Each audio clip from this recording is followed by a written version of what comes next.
नाजरीन ज़रा सोचिए कि आपको कैसा लगेगा अगर आप बैंक जाएं और वहां मौजूद अहलकार आपको बताए कि आप तो मर चुके हैं और फिर ख़ुद को ज़िंदा साबित करने में आपको 18 साल तक मुख्तलिफ़ दफ्तरों के चक्कर काटने पड़ें।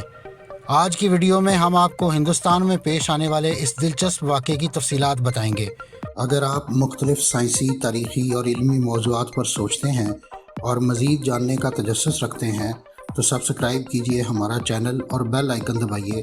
ताकि इन मौज़ूआत पर तैयार की गई हमारी वीडियोस आपको फ़ौरी मिल सकें।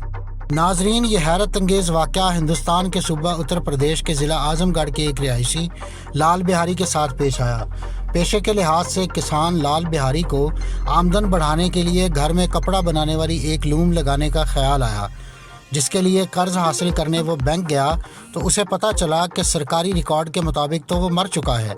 शदीद हैरान और परेशान लाल बिहारी अपने गांव में मौजूद उस सरकारी अहलकार के पास गया जो गांव के तमाम अफराद की पैदाइश और अमवात समेत दीगर अहम वाक़यात का रिकॉर्ड रखता था।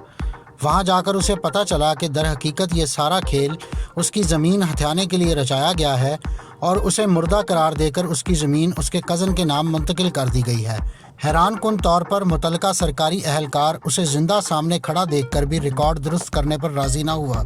इस सूरत हाल में लाल बिहारी ने ख़ुद को ज़िंदा साबित करने के लिए जो जद्दोजहद की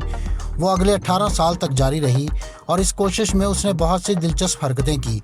जैसा कि उसने अपने कज़न को अगवा किया ताकि पुलिस उसके ख़िलाफ़ केस दर्ज करके कार्रवाई करे तो उसका ज़िंदा होना साबित हो जाएगा। मगर एक सादा लोग किसान होने की वजह से उसे मालूम ही ना था कि अगवा करके क्या करना है। वो तो मगवी को साथ ले जाकर सिनेमा में मूवीज़ देखता रहा, जिस पर मगवी के अहले खाना ने भी पुलिस में अगवा की कंप्लेंट दर्ज ना करवाई तो लाल बिहारी ने खुद ही कुछ दिन बाद मगवी को वापस उसके घर छोड़ दिया।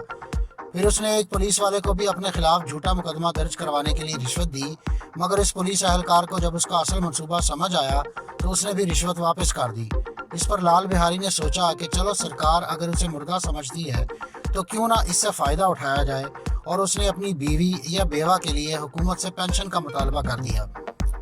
अब हुकूमत उसको ज़िंदा करार देकर मुस्तरद करती या कबूल करती, दोनों सूरतों में लाल बिहारी को फ़ायदा था, मगर हुकूमत ने उसकी बीवी की दरख्वास्त पर कोई और एतराज़ लगाकर उसे मुस्तरद कर दिया।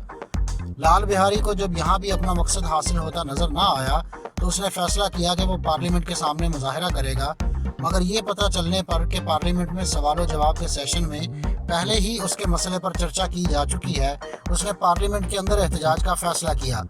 असम्बली इजलास के दौरान ही उसने मुझे ज़िंदा करो का नारा लगा दिया और तब तक नारे लगाता रहा जब तक कि सिक्योरिटी एहलकारों ने उसको उठाकर पार्लियामेंट से बाहर ना फेंक दिया। इस वाक़े को नेशनल और इंटरनेशनल मीडिया में भरपूर कवरेज मिली और यहीं से लाल बिहारी ने सोचा कि क्यों ना किसी मशहूर सियासतदान के ख़िलाफ़ इलेक्शन लड़ा जाए,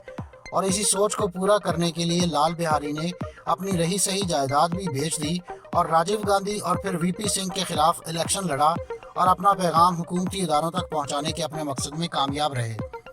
ये इशू जब मीडिया पर हाईलाइट होना शुरू हुआ तो और भी बहुत से ऐसे केसेस सामने आना शुरू हो गए जिनमें हुकूमती अहलकारों से साजबाज करके जायदाद हथियाने के लिए जिंदा लोगों को मुर्दा करार दिया गया था, जिस पर ऐसे अफराद की मदद के लिए लाल बिहारी की सरबराही में मृतक संघ के नाम से एक तंजीम बनाई गई। अब खुद लाल बिहारी भी लाल बिहारी मृतक के नाम से जाने जाते हैं।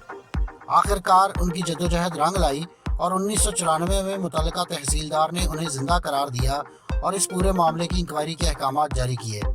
नाजरीन, सरकार की इस रवैये की शिकायत हिंदुस्तान और पाकिस्तान दोनों में मौजूद हैं। सरकारी दफातर में बैठे बाबुओं को क्या खबर कि उनके एक नुक्ते से कोई महरम से मुजरम बन जाता है और उसकी पूरी ज़िंदगी नाकर्दा गुनाह की सज़ा भुगतने में गुजर जाती है। काश कि इन सरकारी दफातर में बैठने वाले अफसरान को कोई आवाम की खिदमत का सबक सिखा सके और ये सही मानों में आवाम के दिए हुए टैक्स के पैसों से ली जाने वाली मोटी मोटी तनख्वाहों और मराद का हक अदा करें।